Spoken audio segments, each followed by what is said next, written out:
En febrero del año 2010, cuando ETA estaba asediada por la presión judicial y policial en España y en Francia, los medios de comunicación de nuestro país informaban de este hecho. La policía lusa y la Guardia Civil desmantelan la base de ETA en Portugal. Era una casa rural ubicada en una localidad turística a 100 kilómetros de Lisboa. La dueña denunció la desaparición. El desmantelamiento de esa base de ETA en Óbidos, en Portugal, venía a frustrar los planes que los terroristas tenían en aquel momento. La policía lusa y la Guardia Civil llevan toda la mañana registrando la casa. En su interior, explosivos, detonadores y bombas Lapa. Es la prueba de que los terroristas tienen infraestructura en el país vecino. Los investigadores creen Se hablaba que ya entonces de la hipótesis según la cual la banda, acorralada en Francia, intentaba trasladar parte de su material a Portugal. Hoy, 11 años después, el politólogo portugués Diogo Noivo mantiene esa teoría y profundiza en ella.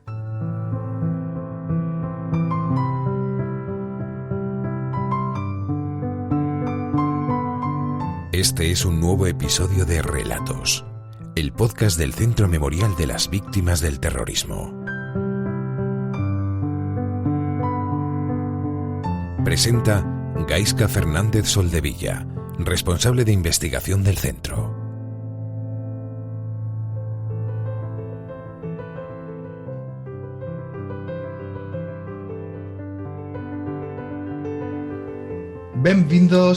Bienvenidos a una nueva edición de Relatos.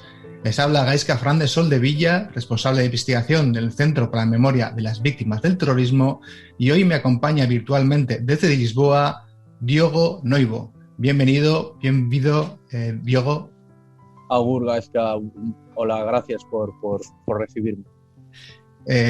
Diogo es licenciado en Ciencias Políticas por la Universidad de Lusana de Lisboa, especialidad en Política Comparada. Ha hecho un máster en Seguridad y Defensa por la Universidad Complutense de Madrid y por el Centro Superior de Estudios de Defensa Nacional. De ahí comprobaréis que tiene un magnífico castellano. Me defiendo. Ha sido asesor político en el Ministerio de Interior de Portugal. Ejerce como investigador asociado del Observatorio Político, laboratorio del Instituto Superior de Ciencias Políticas y Políticas de la Universidad de Lisboa, donde se ocupa sobre todo de temas de violencia política. Es cofundador de un podcast en portugués sobre política internacional, War on the Rocks. Es comentador habitual en la prensa portuguesa. Si le seguís en Twitter podéis ver sus artículos sobre temas de actualidad desde la perspectiva de las ciencias políticas, y hoy está aquí en nuestro podcast, en Relatos, porque es autor de un interesantísimo libro que me voy a arriesgar a decir su título en portugués: Uma historia da ETA, Nassau e violencia en España e Portugal, editado por Book Builders. No sé si lo he dicho bien, Diogo, si lo puedes repetir tú. Lo has dicho muy bien. Pues este libro es un libro que magnífico. Se lee muy fácil, además, para un castellano parlante, porque el portugués escrito es un idioma hermano y Diogo escribe con mucha claridad. Yo se lo puedo decir porque lo he leído, lo he disfrutado y yo creo que he entendido el 99% de las cosas a la perfección. Y tiene dos grandes virtudes desde mi perspectiva, no sé si tú estás de acuerdo. Una, que yo creo que es una magnífica síntesis de la historia de ETA, es decir, que resume la historia de ETA per se en el libro, y por tanto para cualquier persona que no conoce el tema en cuestión, le sirve para una introducción desde luego magnífica. Yo creo que nos puede valer para eso, solo con eso ya tendría sentido, ¿no? Sí, yo escribí para el lector portugués, entonces tuve el cuidado de contar un poco la historia de ETA desde el principio hasta el final, hasta el 2018, aunque, claro, mi objetivo no es tanto de historiador, sino más bien de politólogo. Más que contar la historia de ETA, mi objetivo era entender las relaciones de poder entre organización, Estado y sociedad dentro de la organización, porque a mí me interesa el terrorismo sobre todo como un fenómeno político. Entonces, yo uso la historia como un instrumento, el principal instrumento, para analizar las relaciones de poder. Y por eso se llama Una historia de ETA, y no la historia de ETA, porque mi objetivo está enfocado sobre todo en el análisis y el estudio de las relaciones de poder. Y entonces sí, cuento un poco la historia de ETA. De hecho, empiezo la fundación del nacionalismo vasco con Sabino Arana, y luego toda la historia de ETA hasta el final, como te digo, por un lado para informar al lector portugués, a un lector que conozca menos bien la historia de la organización, pero también para tener esa base que me permita luego analizar las relaciones de poder. Y la segunda gran virtud del libro, desde mi perspectiva, es evidentemente que eres, yo creo que el primer investigador que toca un tema que hasta entonces nadie había investigado con rigor, ¿no? Que es la presencia de ETA en Portugal, que bueno, vamos a ir viéndolo poco a poco. Pero antes de entrar en el contenido del libro, hay una pregunta que se nos ocurre a cualquier lector, ¿no? Es cómo un investigador portugués escoge como tema de investigación una banda terrorista del País Vasco. Es decir, ¿qué te lleva a ti a escoger este tema? Oye, creo que es una mezcla de razones personales y académicas. Yo, como académico, siempre estudié violencia política. Y bueno, es mi centro, mi objetivo de estudio es violencia política. Luego, el hecho de haber estudiado, vivido, trabajado en España casi 4 años, eso me dejó muy alerta para lo que era ETA. Yo me fui a vivir a España por primera vez en el 2006, que fue en el momento de la última negociación entre un gobierno y ETA, que fue, como te acordarás, una negociación que no diría que bastante pública, pero que tuvo mucho eco en la prensa, en portadas, en los telediarios. Y eso para un joven investigador como yo, que estaba haciendo mi máster, pues me llamó mucho la atención. Y claro, luego te vas metiendo en el tema y te vas sorprendiendo. Sabemos, todos los estudios empíricos nos dicen que las organizaciones terroristas tienen vida corta, pero ETA vivió 60 años. Y eso como investigador, como alguien que estudia violencia política, te llama mucho la atención. Entonces, como joven investigador de máster, hace ya unos años, empecé a mirar ETA por curiosidad académica, por curiosidad intelectual, y desde entonces que seguí un poco toda la historia un poco de la organización, y fui leyendo mucho sobre el tema. Leí un historiador muy interesante llamado Gaisca Fernández Soldevilla, tiene cosas muy interesantes publicadas sobre el tema. Y bueno, la historia es un poco esa, es una mezcla de interés académico y luego lo que fue también mi vida, el hecho de irme a vivir a España y haber estudiado ahí, haber trabajado ahí un total de 4 años, eso influyó bastante también. ¿Y por qué eliges, o en qué momento decides hacer un libro? Porque un libro como el tuyo son 2 años de trabajo, si no me equivoco, has consultado archivos, fuentes, entrevistas, es un trabajo muy arduo. ¿Y cuándo te planteas hacer un trabajo de estas características? Bueno, yo todo de forma muy espontánea, debo decir. Cuando supe que ETA iba a declarar su final, dije, bueno, esto es el momento de escribir sobre ETA, porque en Portugal me parece que se entiende muy mal qué fue ETA. Todavía existe en Portugal, desgraciadamente, una visión bastante romántica de lo que fue ETA. Visión esa que no tiene cualquier fundamento en la realidad histórica.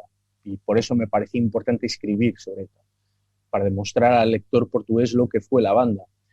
Y claro, luego un amigo me dijo, pero si vas a escribir sobre ETA, ¿por qué no escribes sobre ETA en Portugal? Conocemos casos, han salido en la prensa, pero nunca nadie ha estudiado ETA en Portugal. ¿Por qué no te dedicas a eso también? Y luego, lo que era un ensayo, porque mi idea inicial era un ensayo, se convirtió en un libro. Y era un libro para 1 año, pero luego me fui metiendo tanto en fuentes, entrevistas y tal, que al final fueron 2. Entonces, la historia del libro es un poco esta. Empezó como un ensayo para presentar y debatir lo que fue ETA, y haciéndolo para el público portugués, y se convirtió en un libro de 2 años. Un proyecto de 2 años de investigación en el que has visitado archivos, bibliotecas, has entrevistado a gente. ¿Nos podrías resumir algunas de tus fuentes principales? Porque son muy, muy interesantes. Pues documentación de la organización, y ahí te agradezco a ti y al Centro Memorial que me habéis ayudado bastante. documentación de fuerzas y cuerpos de seguridad del Estado español y portugués, bibliografía, por supuesto, todo lo que se ha publicado sobre ETA fue una fuente muy, muy importante. Luego en la parte de Portugal, prensa, sobre todo prensa desde los años 60 hasta los días de hoy, y claro, algunas entrevistas con gente de las fuerzas y cuerpos de seguridad del Estado, de los 2 estados ibéricos, pero también con miembros de bandas portuguesas que han tenido relación, y luego ya hablaremos de eso, pero que han tenido relación con ETA. Entonces busqué, aunque mi trabajo no sea de historiador, la historia fue el instrumento principal, clave, para poder cumplir mi objetivo de análisis de las relaciones de poder. Entonces, la verdad es que sí, es que busqué un abanico bastante amplio de fuentes. Has mencionado antes un tema al que me gustaría volver, y es la imagen de ETA en Portugal. Por lo menos desde España tenemos la impresión de que ETA ha sabido vender muy bien sus mitos, su propaganda, ha hecho una campaña de marketing desde hace décadas en países, bueno, en toda Europa, pero también en América Latina, y se ha vendido como una organización romántica, antifranquista, ¿no? Y a España como un Estado no democrático. Y sorprende ver todavía, por ejemplo, en Francia o en países de Europa Occidental, que todavía quedan reflejos. Y en Portugal ocurre exactamente lo mismo. No sé si has reflexionado por qué. Porque, por ejemplo, en Portugal, ¿no?, ha ocurrido esto. Sí, eso ocurre en Portugal. No te diría que es la opinión mayoritaria. No es, pero aún persiste la idea de la ETA romántica antifranquista. Yo, al estudiar la relación de ETA con Portugal y los portugueses, he podido identificar como 3 etapas históricas distintas. La primera, que puedo llamar de solidaridad armada, es decir, de ETA con bandas portuguesas, que se da entre los 60 y los 80. Una segunda fase, que es una fase de influencia política, años 90 hasta el 2000, donde ETA busca en Portugal tener apoyo, sea con personalidades políticas, sea con organizaciones, partidos que respalden su causa, y luego la parte final, la alternativa a Francia, ¿no? que fue más bien una etapa operacional, en que ETA buscó en Portugal lo que estaba perdiendo en Francia. Y lo curioso es que en estas 3 etapas la preocupación de crear en Portugal una idea favorable a la causa de la banda terrorista fue constante. De hecho, es bastante curioso que en Portugal, incluso quienes denuncian a ETA y quienes critican a ETA, aceptan algunos de los mitos políticos de la organización, como la idea de conflicto vasco. La idea de conflicto vasco es bastante común en Portugal. Se cree en la existencia de un conflicto vasco. Y eso fue otra preocupación que tuve en mi libro, fue demostrar al lector portugués que el conflicto vasco es un mito político, que no tiene fundamento ni histórico, ni político, ni sociológico, ni nada, porque me sorprendió que incluso los políticos, los periodistas, la gente que siempre ha criticado ETA en Portugal, acepta ideas como esta de conflicto vasco. Entonces sí, yo te diría que desgraciadamente el control que ETA tuvo sobre el lenguaje, que es una parte fundamental de su trabajo político, y diría también que fue uno de los aspectos donde ETA tuvo más éxito, que fue en el control del lenguaje. Eso sí se ve en Portugal. Y desde luego, si tuviera que elegir una palabra o una expresión, te diría que conflicto vasco es la que más me sorprende, porque se sigue hablando del tema, pero cuando uno se mete un poco en la historia, cuando se mete en la dinámica política, se da cuenta que es un mito, que no existe. Aprovecho el pie sobre el término conflicto vasco para recordar a nuestros escuchantes que tenemos una web, glosario.vt.com, en el que se explican estos términos tan complejos, y precisamente uno de ellos es conflicto vasco, que lo explica, si no recuerdo mal, mi compañero Raúl López Romo. Y lo hace muy bien, además. Y lo hace muy bien y en un par de minutos, así que cualquiera que quiera saber exactamente qué significa conflicto vasco y qué connotaciones tiene, le recomendamos que acudan a él.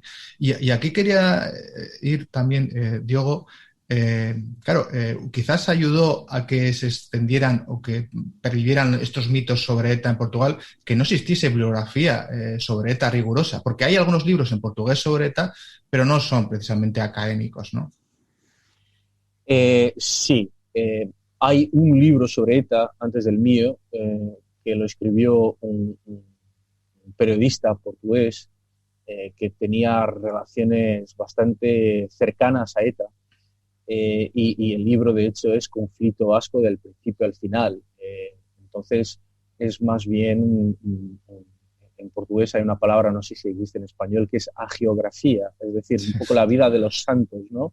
Entonces, más que un libro periodístico de historia, es un poco la vida de los santos, como si ETA pues fuera los pobres oprimidos que lucharon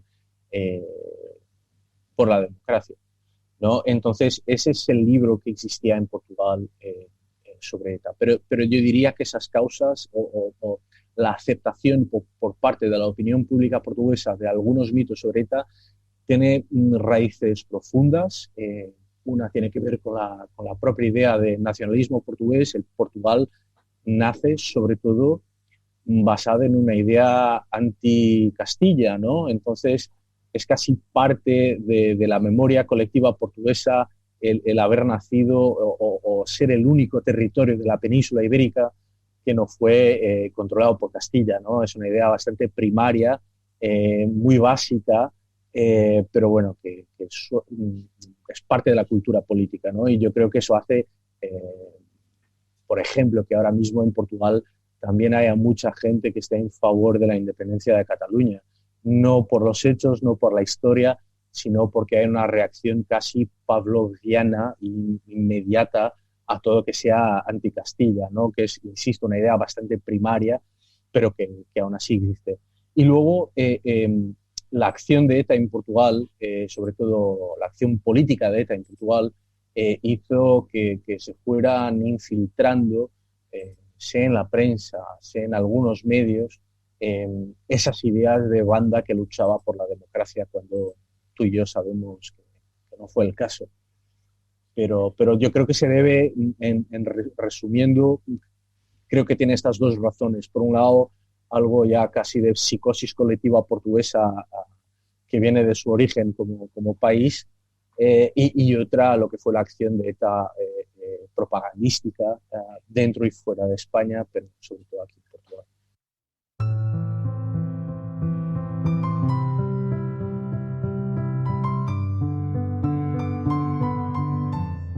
Estás escuchando Relatos, el podcast del Centro Memorial de las Víctimas del Terrorismo.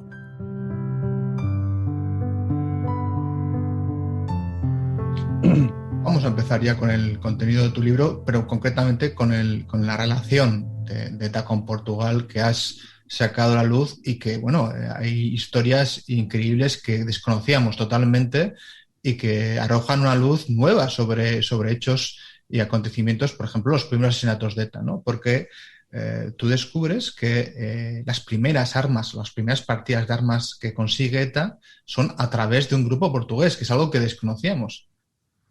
Sí, hubo un grupo, una banda armada portuguesa llamada LUAR, que significa Liga de Unidad y Acción Revolucionaria. Fue una banda, yo no diría que fue una banda terrorista, por varias razones. Primero, LUAR no ha matado a nadie. Segundo, cuando uno se fija en sus acciones, se da cuenta que había por parte del LUAR un cuidado extremo en no causar víctimas. De hecho, hay episodios curiosos, como uno en que LUAR prepara un comando para asesinar a Julio Regadas, que era policía con fama de torturador. En el momento de matarle, los del comando deciden que no y la dirección del LUAR tampoco insiste en ello.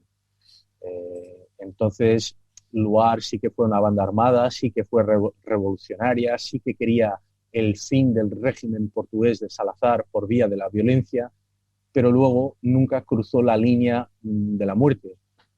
hay un otro episodio que me parece muy curioso, que es cuando Luar tiene oportunidad de asesinar o raptar a Silva Páez. Silva Páez fue el último director de la PIDE, Policía Internacional de Defensa del Estado, la policía política portuguesa. Bueno, Silva Páez, además de ser el director de PIDE, personificaba todo lo de malo que había en el régimen, la tortura, la violación de libertades políticas básicas. Entonces, su nombre ya generaba odio. Pues Luar tuvo oportunidad de raptarle o asesinarlo, pero cuando se dio cuenta que era imposible hacerlo sin causar víctimas colaterales, Luar decidió no hacerlo. Entonces, Luar tiene esta característica que yo diría bastante particular, incluso en el universo de bandas armadas portuguesas. Sí, que contrasta totalmente con ETA, ¿no? Porque ETA tiene esas mismas coyunturas, esos mismos retos, pero elige lo contrario que Luar, ¿no? Es decir, cuando pueda haber víctimas colaterales, sigue adelante. Entonces toma decisiones que yo creo que es un ejemplo muy claro de paralelismo en que podemos ver que ante circunstancias parecidas, al final es la voluntad del ser humano el que elige un camino u otro, ¿no? Totalmente. Luar es un buen ejemplo de eso. Lo que genera una pregunta, que es entonces ¿por qué se llevaron, por qué hubo contactos entre Luar y ETA? Dos razones. Los de Luar y los de ETA, finales de los 60, estaban en Francia y en Bélgica, como estaban muchas organizaciones revolucionarias europeas y no europeas. Entonces Francia y Bélgica, sobre todo Francia, es como una base de solidaridad entre revolucionarios, y entonces se establecen relaciones entre Luar y ETA. Importante fue también el hecho de que muchos de los miembros del Luar habían sido miembros del DRIL, que tú conoces bien, el Directorio Revolucionario Ibérico de Liberación, una organización luso-española o hispano-portuguesa que intentó pues provocar el fin de los dos regímenes autoritarios, de las dos dictaduras portuguesa y española. Pues los del Luar, cuando miraban a ETA, no miraban a una organización nacionalista, miraban al antiguo DRIL. Entonces se genera una solidaridad ibérica entre los del Luar y los de ETA. Y esa solidaridad luego tuvo varios efectos prácticos. Uno de ellos fueron al menos 2 viajes a Praga, a Checoslovaquia, para comprar armas. La primera fue antes de agosto del 68, porque en el agosto del 68 Luar intentó conquistar la ciudad portuguesa de Covilhã y necesitaba armas para eso. Los de Luar tenían muy buenos contactos en la Praga de Dubček y entonces iban a menudo a comprar armas ahí, porque en aquel entonces en Portugal, si querías comprar armas para actividades revolucionarias, lo deberías hacer a partir o a través del Partido Comunista Portugués. Pero los del Luar eran anti-Salazar, pero eran anticomunistas también, entonces no querían depender del Partido Comunista Portugués y las compraban directamente a proveedores en Checoslovaquia. Bueno, por las buenas relaciones que se establecen entre Luar y ETA, hay un viaje antes del agosto, junio, julio del 68 a Praga a comprar armas, y me dicen 2 miembros del Luar, uno que fue dirigente, el otro que hizo el viaje, que los del Luar han pagado las armas y luego vino ETA. Su expresión fue: los de ETA han venido religiosamente a pagar lo que debían. Entonces, no solo el primer gran cargamento de armas de ETA lo compran los portugueses del Luar, sino también que esas armas las paga Luar y luego ETA viene a pagar lo que debe. Entonces, la relación con Luar es bastante interesante, pero desde el punto de vista histórico es interesante porque es el momento en que ETA puede adquirir una cantidad importante. Es la primera vez que ETA adquiere una cantidad importante de armas, y en esas armas estaría la pistola que luego mató a Melitón Manzanas. Exacto, que es ellos lo llamaban VZOR, ¿no? Que era como le llamaba también la policía, pero VZOR al final, al parecer en checo, significa modelo. No es que sea la marca, sino modelo y un numerito, ¿no? Pero bueno, los papeles aparecen como VZOR. El nombre checo es impronunciable por mí, entonces no lo voy a intentar. Pero claro, lo que tú nos descubres es algo fascinante, porque nosotros habíamos investigado la ETA de los 60. Utilizan pistolas Astra, pistolas TAR, algunas robadas o compradas, y de repente empiezan a aparecer pistolas checas, y claro, no sabemos dónde sacan, ¿no? Y ETA por sí era un grupo muy pequeño y no tenía contacto directo con la República Checoslovaca.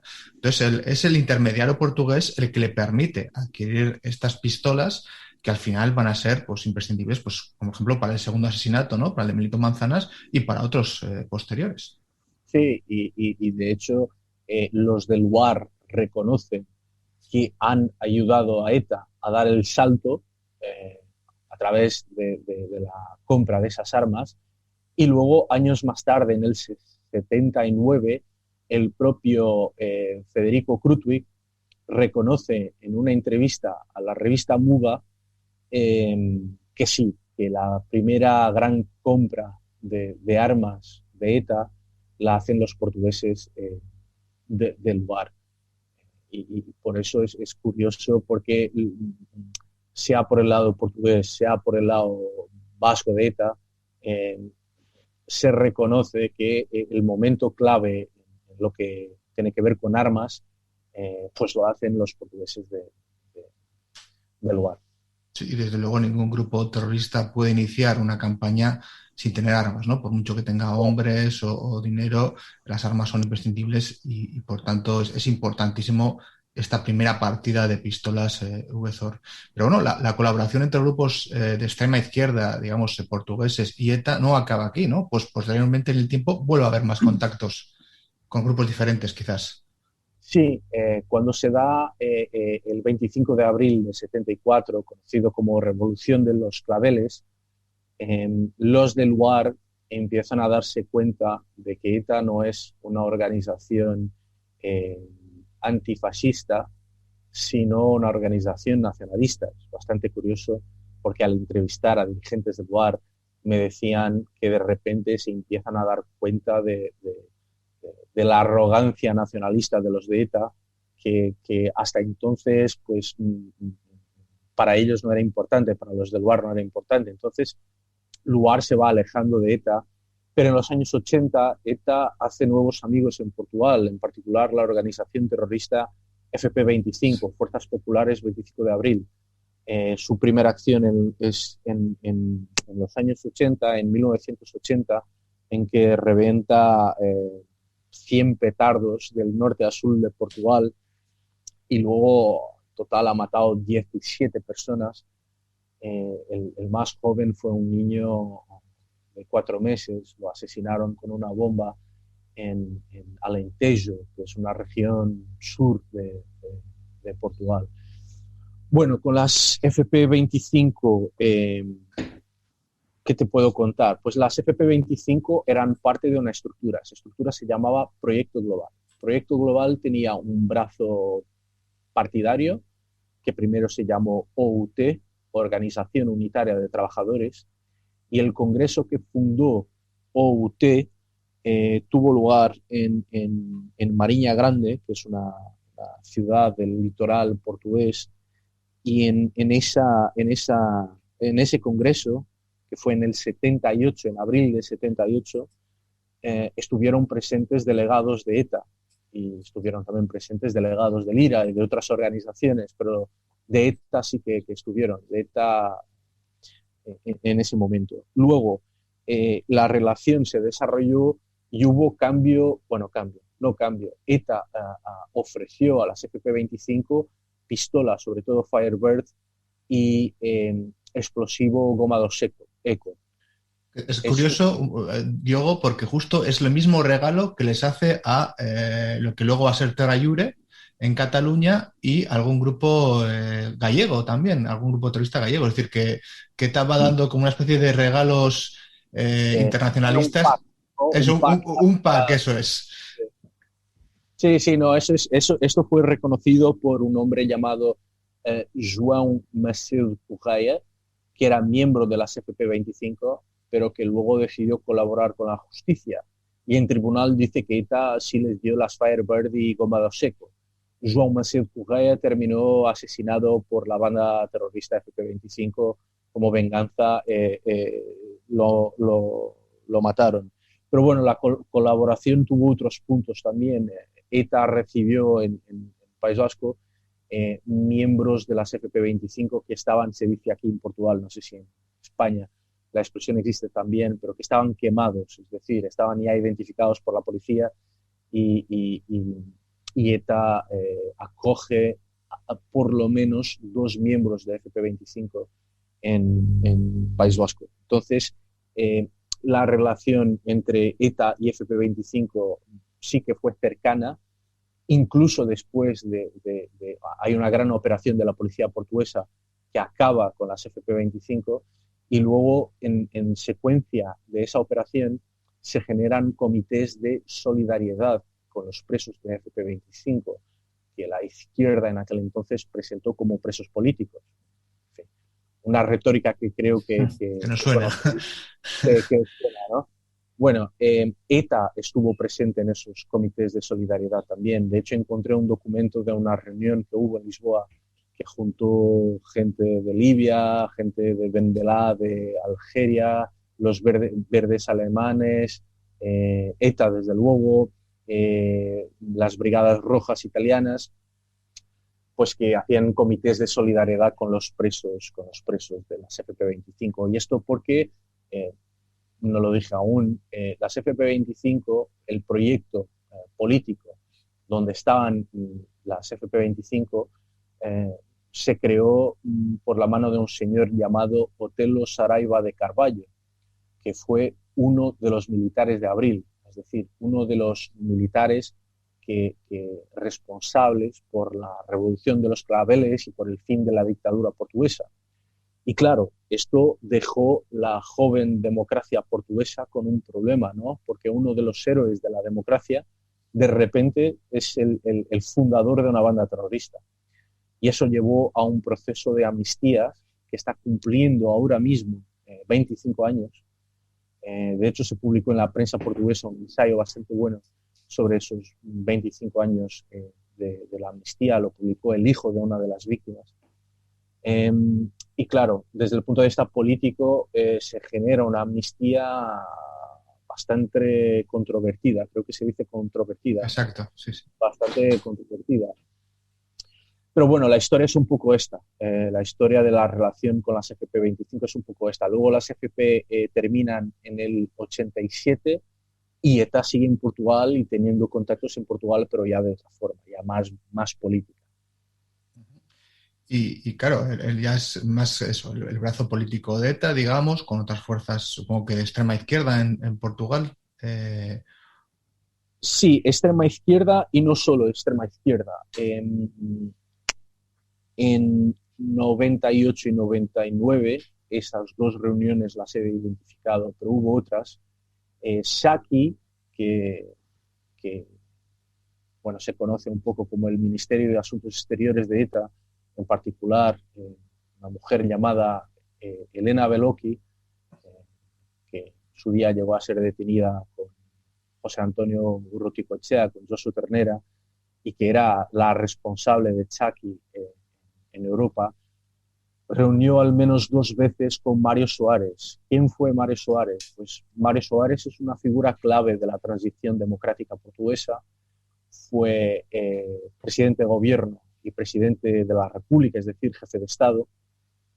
Y en 99 se estaba preparando para ser candidato al Parlamento Europeo. Su sueño era ser presidente del Parlamento Europeo.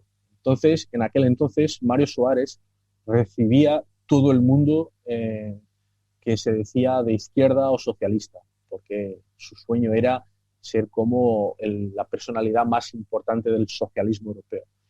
Y Shaki, en nombre de ETA, pide reuniones con Soares, se reúnen y se ve que hay una clara influencia política intentando que Soares hable en nombre de la causa vasca en el Parlamento Europeo. Es decir, internacionalizar la causa vasca no solo en Portugal, pero en el Parlamento Europeo.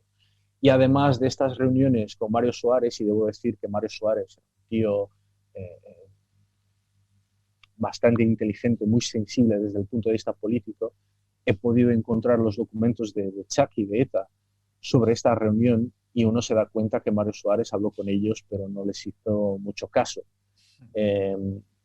Pero ETA y Chaki aprovecharon esta presencia en Portugal para reunir también con sindicatos portugueses, con partidos políticos portugueses, en particular la UDP, pero para reunir también con periodistas portugueses. Entonces yo te diría que termina la primera fase, final de los años 80, de solidaridad armada de ETA con bandas portuguesas, y en los años 90 y 2000 tiene sobre todo un procesos de influencia política con personalidades y actores políticos portugueses para que defiendan la causa en Portugal, pero también en el escenario europeo.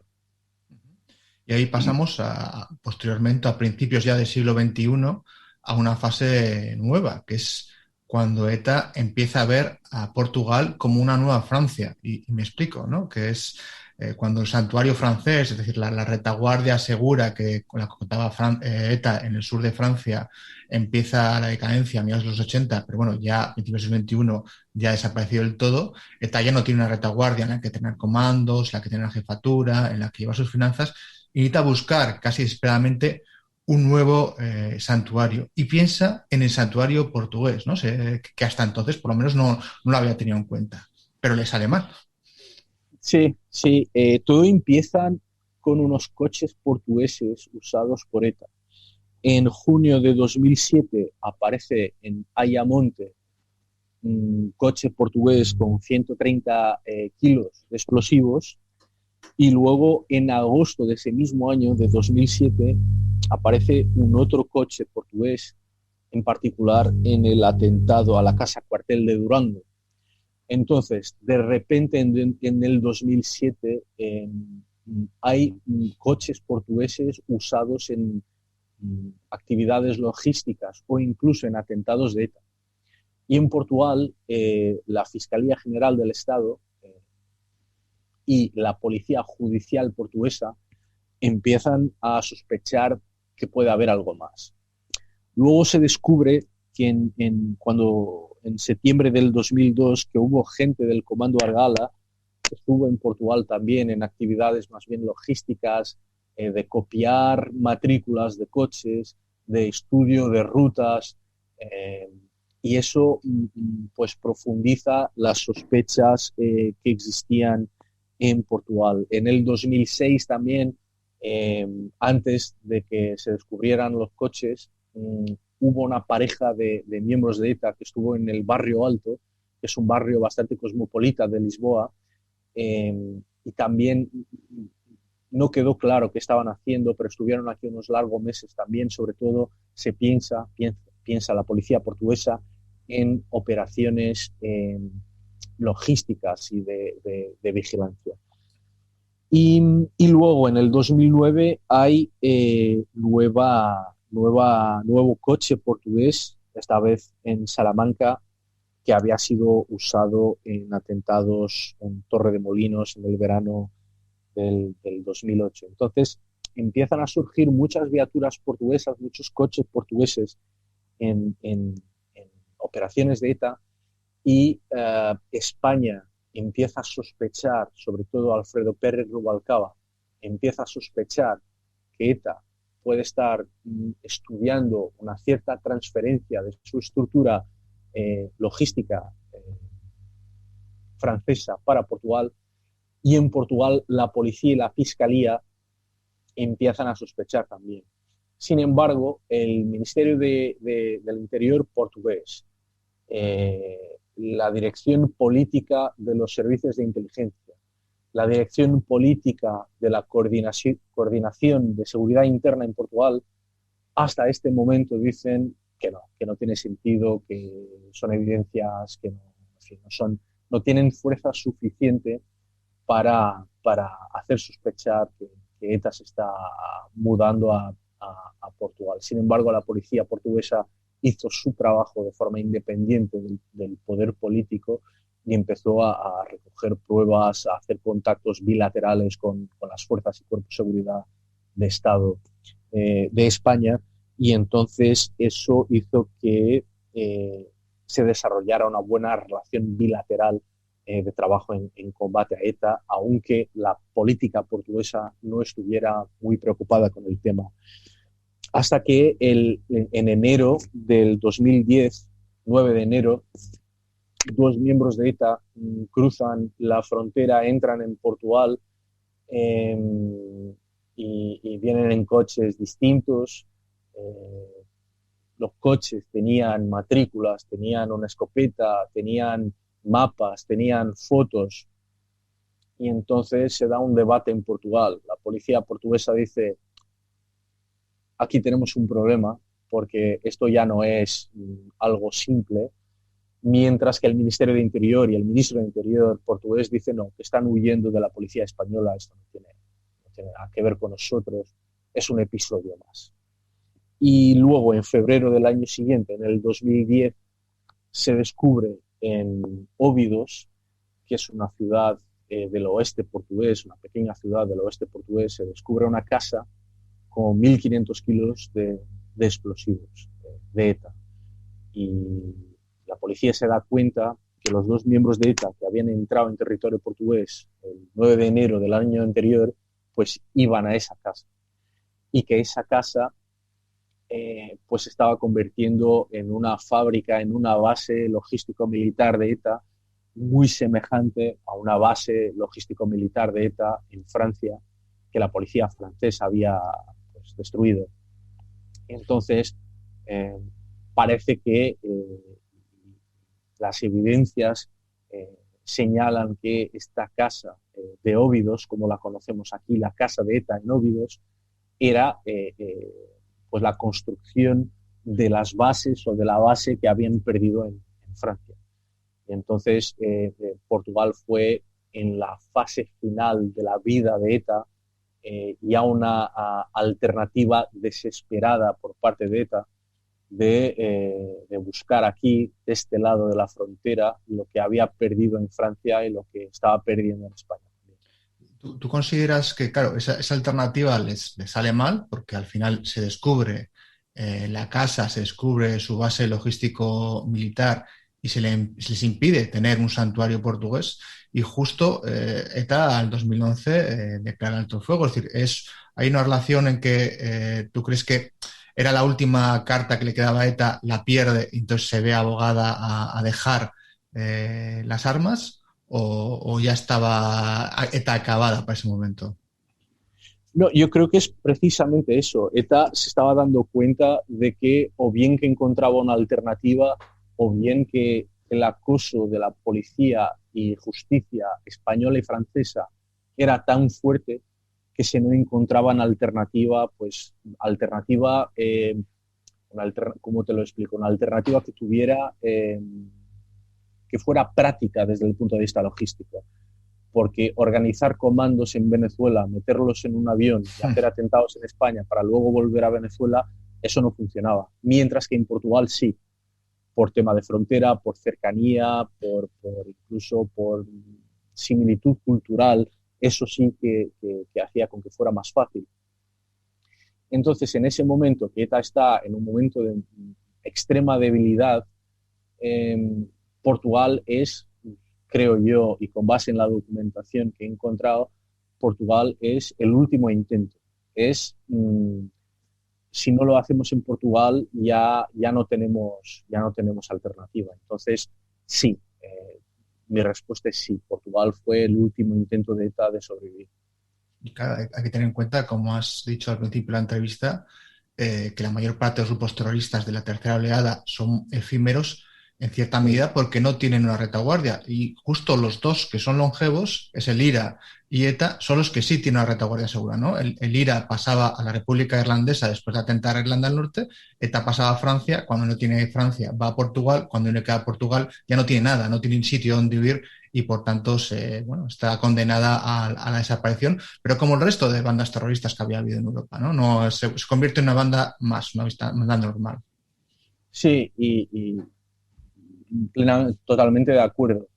Y es curioso porque cuando miras al tipo de material que se encuentra en Óbidos, la casa de ETA, era en cantidad y en calidad muy semejante al material que se incautó en Cahors, en Francia, que era una fábrica, una base de fabrico de explosivos muy importante de ETA.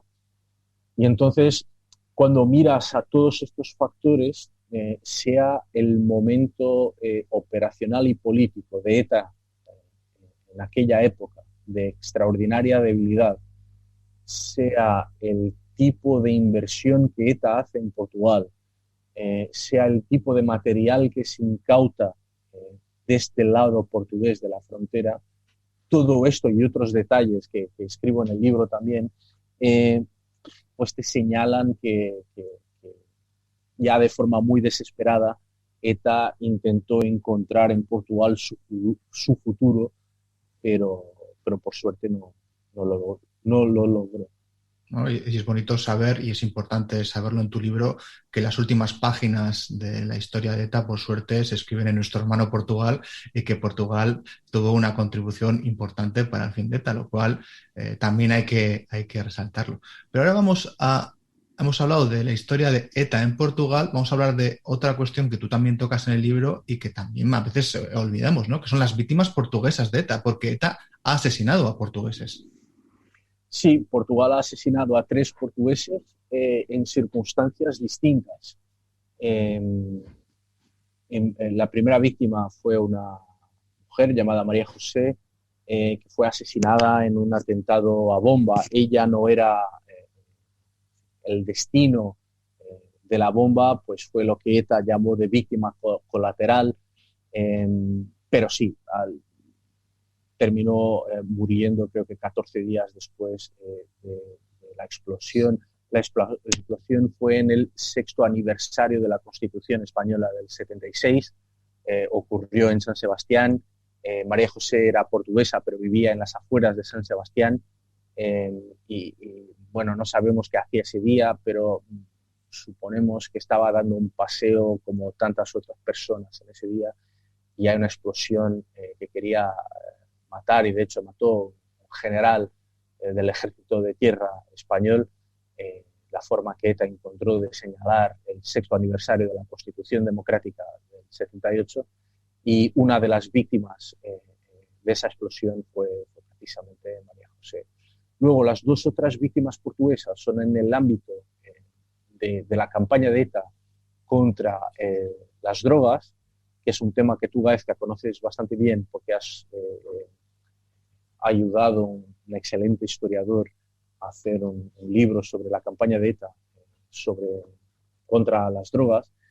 Y en esa campaña de ETA contra las drogas, la banda mata a 2 portugueses. Un primer portugués que se llamaba, bueno, en España le llaman Juan Carlos Ribeiro Nalda, pero su nombre era João Carlos Ribeiro Nalda. Y no sabemos muy bien por qué lo ha matado. Estaba en situación de paro en aquel entonces, era camarero, y aparece asesinado por ETA. ETA no reconoce el homicidio, pero el homicidio tiene todas las marcas de ETA, sea por tipo de munición, modus operandi, época histórica, local, todo. Uh-huh.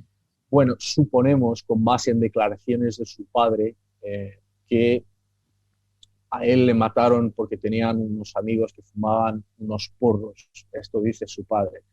Me parece un argumento bastante débil, creo que habrán otras razones, pero la realidad es que más que estas declaraciones de su padre, es difícil entender por qué ha matado ETA a João Carlos Ribeiro Nalda.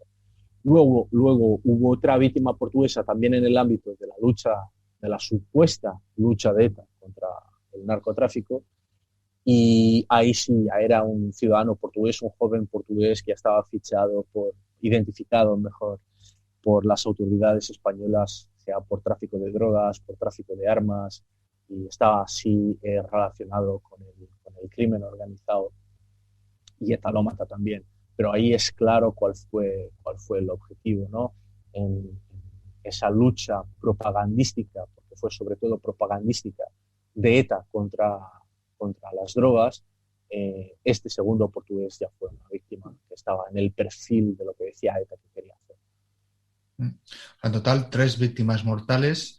Es imposible saber el número de heridos porque no hay estadísticas fiables de nacionalidad, pero bueno, probablemente teniendo en cuenta la proporción también habrá portugueses heridos, ¿no? Y amenazados o exiliados, extorsionados, porque hay que tener en cuenta que hay una comunidad importante portuguesa en España, es decir, que es inevitable, ¿no?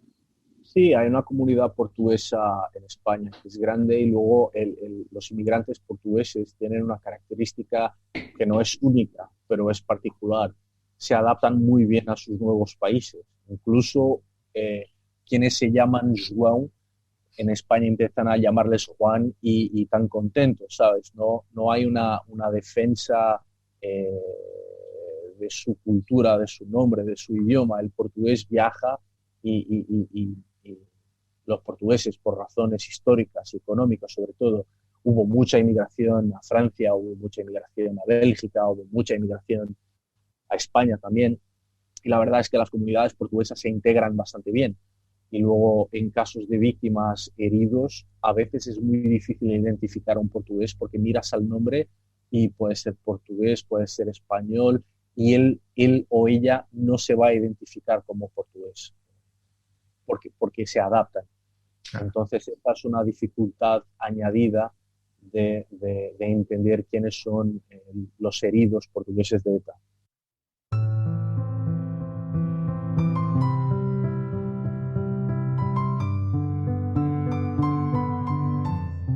Estás escuchando Relatos, el podcast del Centro Memorial de las Víctimas del Terrorismo.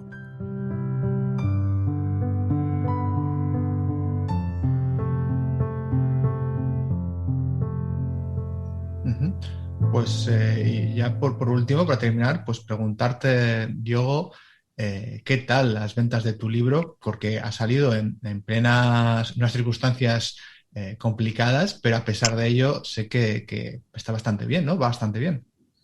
Sí, va bastante bien. Hubo bastante interés por parte de la prensa portuguesa y se hicieron bastantes noticias, entrevistas sobre el tema del libro y eso, claro, ayudó bastante, sobre todo en un momento de pandemia donde están en Portugal, siguen cerradas las librerías.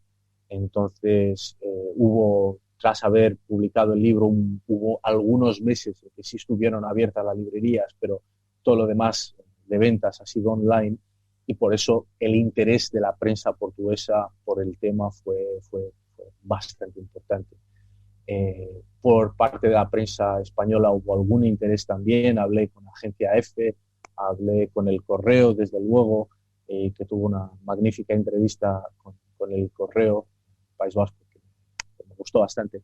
Entonces, sí que el interés mediático ayudó bastante el libro, las ventas van bastante bien, a pesar de las circunstancias pandémicas y de tener librerías cerradas, va bastante bien. Y me sorprendió también, porque a pesar de ser un libro en portugués, hay interés de lectores españoles. Me comentaba mi editorial, Book Builders, que algunos de las compras de libros online hechas directamente a la editorial, pues son de lectores españoles, de gente que pide que se envíe el libro a España. Y sé también que si se pide el libro en librerías españolas, sí que lo piden y lo venden también. Entonces es curioso porque aunque la mayoría de los lectores sean lectores portugueses, hubo un interés que me sorprendió y que agradezco de corazón por parte de lectores españoles. Doy fe que si se encarga en cualquier librería española, en unos días cualquier lector lo tiene. Aquí, por suerte, tenemos las librerías abiertas, así que animo a quienes estén interesados en profundizar en estos temas, porque nosotros nos quedamos con la superficie. Diogo los analiza de una manera muchísimo más detallada en su libro, además de hacer un resumen de la historia de ETA, hace un análisis profundo de la historia de las relaciones entre ETA en Portugal y merece la pena acercarse a él y, como digo, el portugués, no se asusten, que es un idioma exactamente hermanado con el español al 90% y es muy fácilmente entendible. Vamos, yo lo he leído, es el primer libro que leo en portugués y lo he leído entero. No, muchas gracias. Y también tiene que ver algo que yo creo que escribes muy bien, ¿no? Que se nota que escribes en prensa, estás habituado a escribir artículos y por tanto tienes esa soltura y ese estilo ágil que hace que la lectura sea muy, muy fácil, ¿no? Sí, yo creo que cuando escribes, aunque haya registros distintos, escribir en prensa es una cosa, escribir un libro es otra, escribir un artículo científico es otra totalmente distinta, pero yo creo que cuando uno escribe tiene como principal misión hacer con que los lectores entiendan lo que está escrito y se interesen por lo que está escrito. Yo creo que quienes divulgamos historia, divulgamos ciencias políticas, divulgamos debates de ideas políticas, tenemos el deber de escribir de una forma clara y que interese al lector. Y entonces en este libro son 400 páginas y eso puede asustar un poco al principio, pero son 400 páginas donde busco e intento ser lo más claro posible y lo más ameno posible para el lector, porque mi objetivo es sobre todo que la gente lea, entienda, disfrute de lo que está escrito y bueno, eso intenté. Diego, ¿tienes algún proyecto en mente en el futuro sobre violencia, política, terrorismo, víctimas? Bueno, estoy terminando un artículo científico para una publicación portuguesa sobre las negociaciones de ETA con sucesivos gobiernos españoles.